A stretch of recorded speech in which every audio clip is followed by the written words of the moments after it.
The Boneyard. Short Fictions of the Morbid and Macabre. Volume 2. Written by Jonathan Dunne. Narrated for you by the author.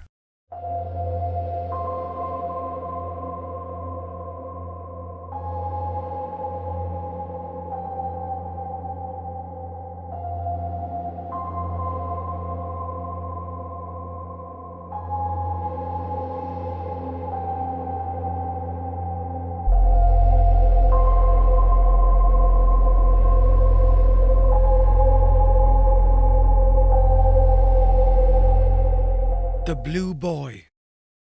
At 3 p.m. on Friday evening, the school bell rang, its shrill cry reverberating through the halls of St. Ita's Secondary School, signalling the end of another school day and week. Mrs. Burke, already feeling the weight of exhaustion from a long day of teaching, let out a long sigh of relief on hearing the bell that couldn't have come a second sooner. It had been one of those days.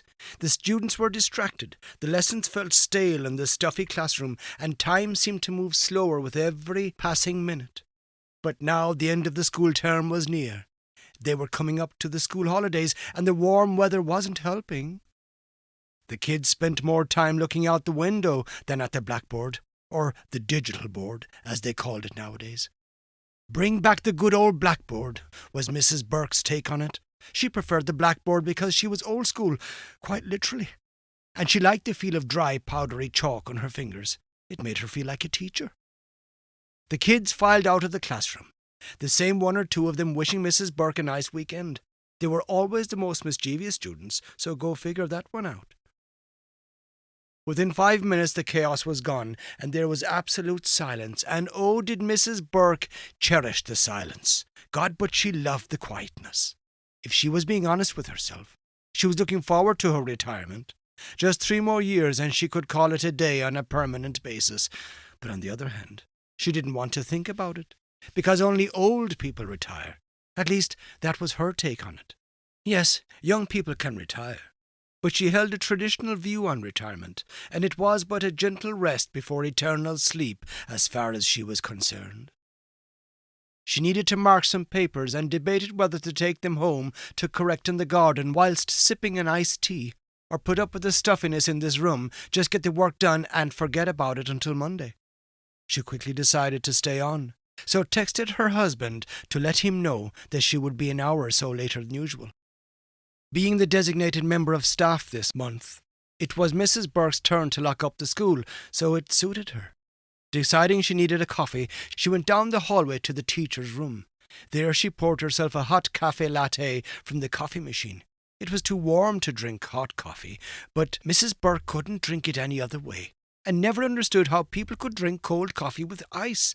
Tea, on the other hand, was a different matter, and she could drink sweet lemon iced tea till it came pouring out her ears, as her dear old mammy used to say. Mrs. Burke walked sprightly back down the empty hallway to her classroom, located at the end of the hallway on the right-hand side. The school became a different place when it was empty. Yes, she enjoyed the peace immensely, but it was too quiet this afternoon, and it put her on edge a little. She couldn't understand it. She'd spent many evenings here at the school, getting pending work done, normally marking exam papers, but as she click-clacked her way back to her classroom, an uneasiness crept in. She walked by Thomas Gainsborough's 1770s The Blue Boy painting, and he watched her with eager eyes as she swished by from left to right. She was used to his eyes following her, but on this Friday afternoon he was staring. Fighting the unnerving sensation that only increased as she got closer to her classroom door, Mrs. Burke took a gulp of coffee and hummed a defiant tune to herself. She stepped into her classroom, and immediately a strange chill greeted her. It was cold in here, when it had been stuffy just minutes ago. She shook it off and placed her coffee on the desk, scanning the room as she did so. A classroom of empty chairs and desks looked back at her. Stillness hung in the air. As she took her seat at her desk and began to mark exams, she realized that it wasn't cold, but rather a chilly draught filtered through the room, brushing across her every few minutes. St. Ita's School was over a century old and notorious for its unpredictable heating system, especially during the colder months. Drafts were common, and she had grown accustomed to the occasional drop in temperature, but that wasn't the case this afternoon. The heating wasn't even on these days. Mrs. Burke glanced at the ticking clock up on the wall above the digital board. If she cracked on with the exam corrections, she could be out of here by 4:30 p.m. at the latest. She quickly located her ruthless red pen and began evaluating the papers. There wasn't a sound, save for the hum of the fluorescent lights above her and the ticking of the wall clock. But every now and again, she would find herself scanning the room. It was as if the classroom itself was watching her. Something was subtly out of place, but Mrs. Burke couldn't pinpoint it. "Yes, you can." She chalked it up to fatigue. After all, Mrs. Burke had been teaching English for nearly 40 years, and the last few weeks had been draining. Her students were unmotivated and disinterested, making, "Yes, you can pinpoint it, and you know it, Mom," the job feel like a constant battle. Her eyes slipped to the desk down in the furthest right-hand corner of the classroom, the loneliest corner, before she could stop herself. That happened every now and again. Mrs. Burke had always found it endearing and equally disconcerting that her students down through the years seemed to gravitate away from that desk, their subconscious telling them that something was wrong with that particular desk. The class clowns, for want of a better expression, liked to, "I'm out of place, Mom. It's me," sit at the back of the class where they could engage in their mindless tomfoolery, and she was more than happy to let them at it, because life was too short, and they would very soon see how short life was, and understand the error of their misguided ways. Yes, Mrs. Burke, the teacher, had given them more than enough warnings about the brevity of life, rather than try to shove Shakespeare's tragedies, ironic, down their throats. But there were only so many life lessons that could be taught to numbskulls like young Dunne, who had a constant mischievous grin on his face, always looked as if he was up to something, even though he wasn't doing anything untoward a lot of the time, and his accomplice Sheehy wasn't far behind him. The expression that came to mind was, "if they had only applied themselves." She often thought about them and where they were today. Yes, life was short and nobody knew that better than Mrs. Burke. "And me, Mom, I know it much better than you. You're alive. That's how I know." That corner desk gave off bad vibes. Yes, the class clown sat there from time to time, but they always chose another desk towards the back if they could. And this didn't go amiss on Mrs. Burke. If a shuffling noise outside in the hallway broke her from her train of thought. Her flesh prickled as if her entire body had come too close to high electricity. Mrs. Burke turned to the open classroom door, and sudden crippling fear took hold of her. There was someone out there in the hallway. She'd clearly heard the shuffling of light steps on the worn floor tiles. She gulped and projected her voice of confidence as best she knew how. "Hello? I'm still here, just marking a few exams. Can I help you with anything? Martin, is that you?" The sound of her own voice and familiar names brought her comfort. Mrs. Burke had perfected her voice of confidence down through the years, pulling on her mask of conviction, while she cried inside. Less these days, but she still grieved, and would never stop. She knew that, and had accepted it. But there wasn't anybody here. She'd already confirmed that when she'd gone for her latte. The students were long gone, and the other teachers didn't hang around. That left the cleaning crew, but they weren't due until Monday evening. There was nobody else in the school unless the blue boy had jumped out of his painting. Taking a deep breath, Mrs. Burke got up from her desk and went to the door. It took every fibre of her being to do that, even though she tried to fool herself into thinking that it didn't.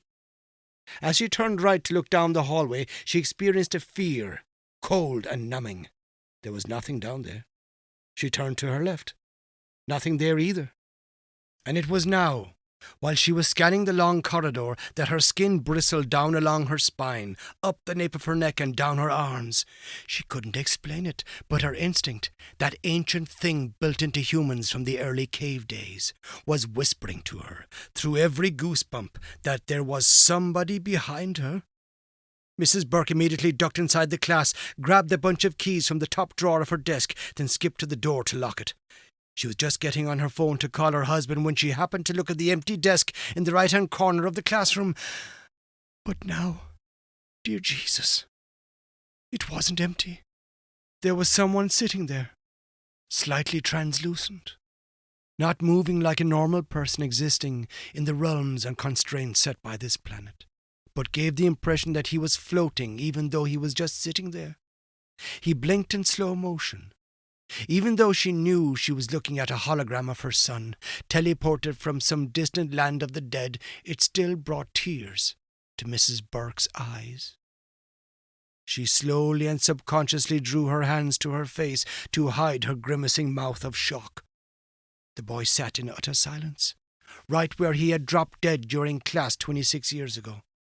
But if Mrs. Burke were being honest with herself, and had given in to her sensitive side, she would understand that she had already heard him speaking today, like a distant bell jingle. Her son had keeled over at his desk in the middle of an exam on Shakespeare's great tragedies. Mrs. Burke wasn't only his English literature teacher, but his mother, and a loving one at that. And she saw how her son's eyes rolled back into his head that day in June 1999, during the summer exams, more specifically, his exam paper on Hamlet, a paper he never finished. Mrs. Burke had kept that half-finished exam paper both for superstitious and sentimental reasons.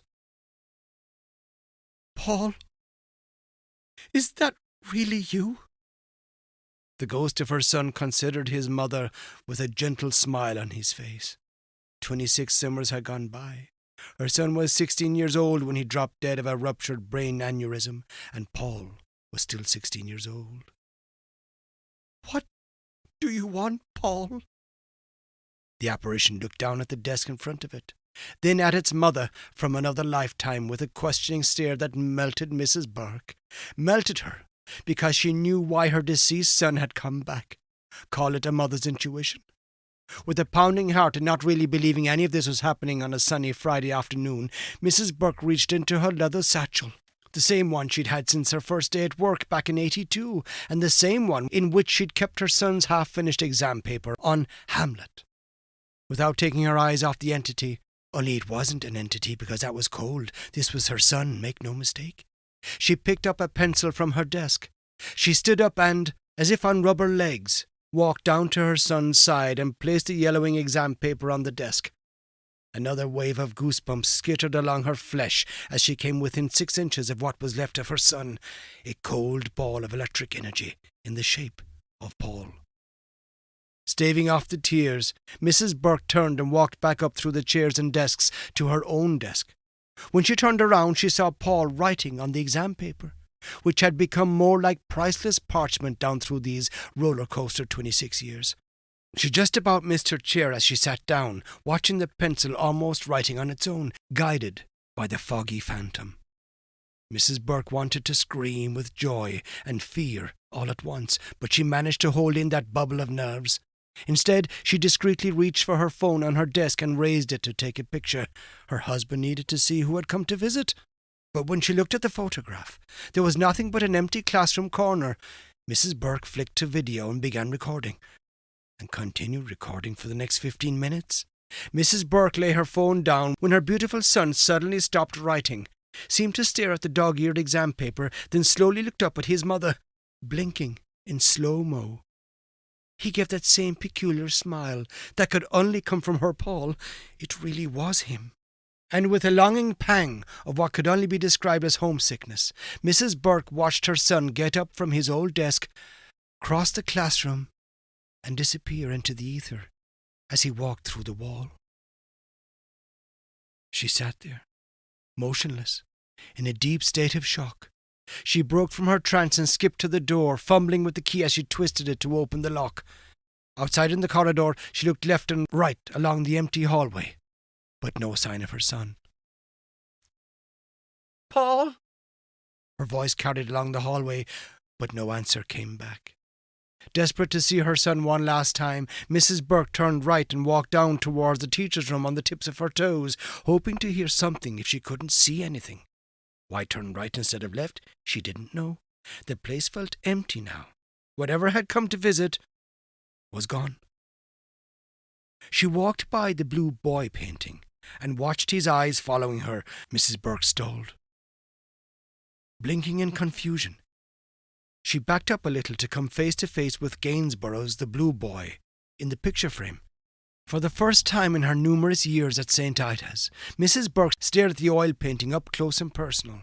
She brought the tip of her nose right up to the glass and reversed away from the full-length portrait until her back was up against the opposite wall, never taking her eyes off those chasing eyes. There was something about them, and had been for quite some time. She passed this painting 10 or 12 times a day and always found the boy's eyes to be mysterious, and now, yes, familiar. And now she studied the painted pale face again, and somehow saw Paul's face in that face of eternal youth. In a way, her son was also a painting, trapped in space and time. Her son was somehow living in that painting. She was sure of it, and he was watching her as she was watching him, and had been for years. Slowly Mrs. Burke turned and went back to her classroom, going over the miracle she had just witnessed. Had she imagined it all in some beautiful daydream? Then she remembered her phone. She scrambled to pick it up, almost dropping it in her haste, then played the video she had recorded. Time froze for Mrs. Burke as she watched a pencil glide across the paper at the last desk in the corner of the classroom, gripped by the hand of an invisible ghost. Her tears plinked, plinked, onto the phone screen. She had the evidence on her phone to tell her that it had really happened. Mrs. Burke realized she could become very famous with this documented evidence of her deceased son. But nobody would ever see this. She would make damn sure of that. This was between her and Paul. She went down to the desk and picked up the exam paper, now filled out in the careful hand of her dead son's ghost. Mrs. Burke didn't look at it, didn't dare. The time for that would come, but not yet. That was something she was going to save for a rainy day.